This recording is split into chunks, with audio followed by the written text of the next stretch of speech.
Heat wave warnings can be seen across much of the country this week as temperatures hit extreme highs. For a large part of Ontario, heat warnings are stretching into day two. Temperatures are expected to reach or surpass 30 degrees Celsius and hit the upper 30s with humidity. Effects can be felt from Sudbury to Ottawa and southwest to Windsor. Environment Canada says Barrie, London, and Parry Sound are also under severe thunderstorm watches. The agency says some parts of southern Ontario could see the heat linger for another 4 days. However, many areas will see some relief by tomorrow. So how can you stay safe and cool amid these rising temperatures? Well, joining us now in our weekly medical segment is Dr. Abhishek Raut, Medical Director at Appletree Medical Group. Dr. Raut, welcome back. Great to be here. So let's start with this, Dr. Raut. How do these extremely high temperatures impact the human body?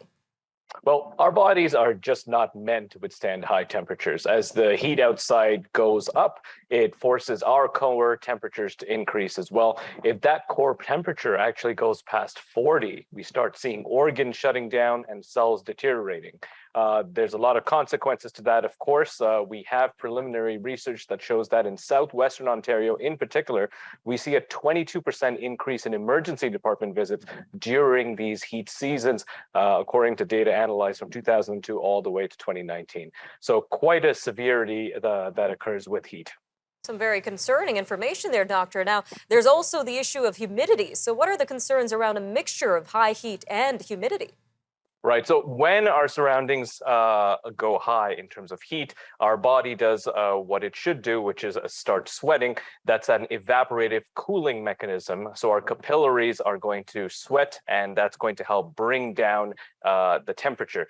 Now, if it's really humid, that's actually not possible. Sweating becomes far less effective because the air is already saturated with moisture. So high humidity means little to no sweat evaporation, which means now we can't use sweat to cool the body and the blood doesn't cool down. And as a result, we are now looking at things like heat exhaustion and heat stroke.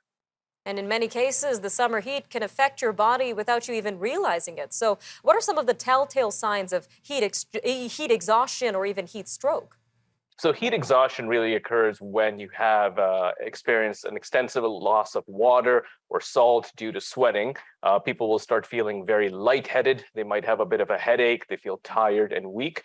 They may feel quite nauseated as well, and they could even pass out or faint.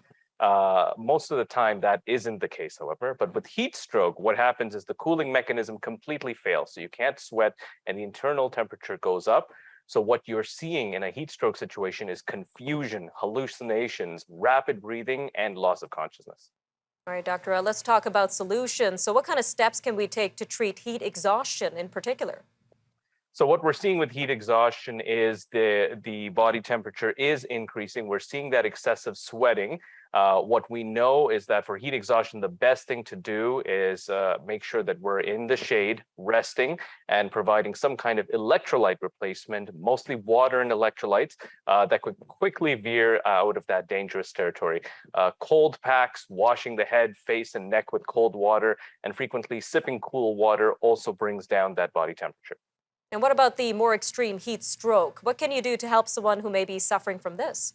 So heat stroke is very concerning. So without proper attention, heat stroke can definitely become life-altering or even life-threatening. So the first thing you would want to do is certainly call 911 when you see a person in heat stroke. You want to move them to a cool, shady area, remove any unnecessary clothing, wet the person's skin, and fan the person. That's going to help decrease the temperature very quickly. If you have availability, apply ice packs to the neck, groin, and armpits and back, or even immerse the person in a cool tub of water while you're waiting for emergency services. All right, and we're often told to stay hydrated when out in the sun, but just how important is hydration during these times? We know hydration can be quite important there. Drinking water before any form of work makes it easier to stay hydrated there. Water, by the way, will almost always maintain hydration during work. As long as you're having regular meals, that'll replace the salt lost in sweat.